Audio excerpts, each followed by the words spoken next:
Oui, mais Paris se paie une crise, une seule mais une belle, une finale de Coupe de la Ligue complètement ratée face à Guignon. Le PSG s'en relèvera-t-il alors qu'il se déplace à Bastia, vaincu à Furiani? La réponse surgit des pieds de Laurent Robert à 20 minutes de la fin. Longtemps dominés, les Parisiens se sont arc-boutés sur leur but, puis Bastia a été réduit à 10 et Paris est sorti de sa coquille.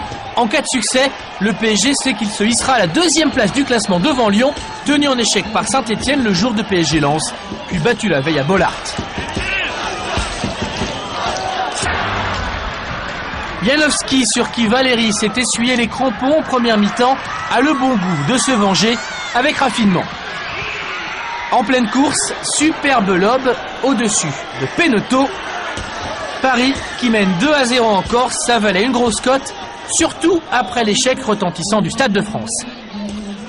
Mais on l'a dit, tout au long d'une saison qui ne fut jamais facile, le groupe parisien s'est consolidé. C'est un bloc qui se présente pour la dernière ligne droite, il le faut, car Bastia refuse d'abdiquer. 83e minute, dans la surface de réparation, Rabé Sandratana, sans doute le Parisien le plus régulier de la saison, mais qui termine sur les rotules, comme une faute sur Frédéric Ney.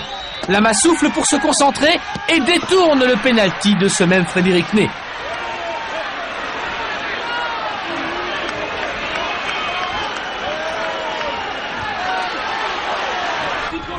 Le PSG ne lâchera pas sa victoire, et ce, même s'il faudra disputer 6 minutes d'arrêt de jeu et subir un autre pénalty moins évident, sifflé sur ce contact entre Lama et Prince.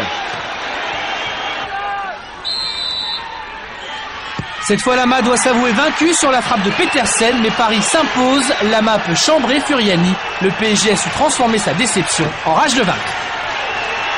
J'ai affaire à des hommes, et à des hommes responsables. À partir de là, passer au travers sur un match, c'est un accident. Mais je crois que ce soir, ils ont prouvé vraiment que ce n'était qu'un accident. Et je crois qu'ils se sont comportés de manière exceptionnelle.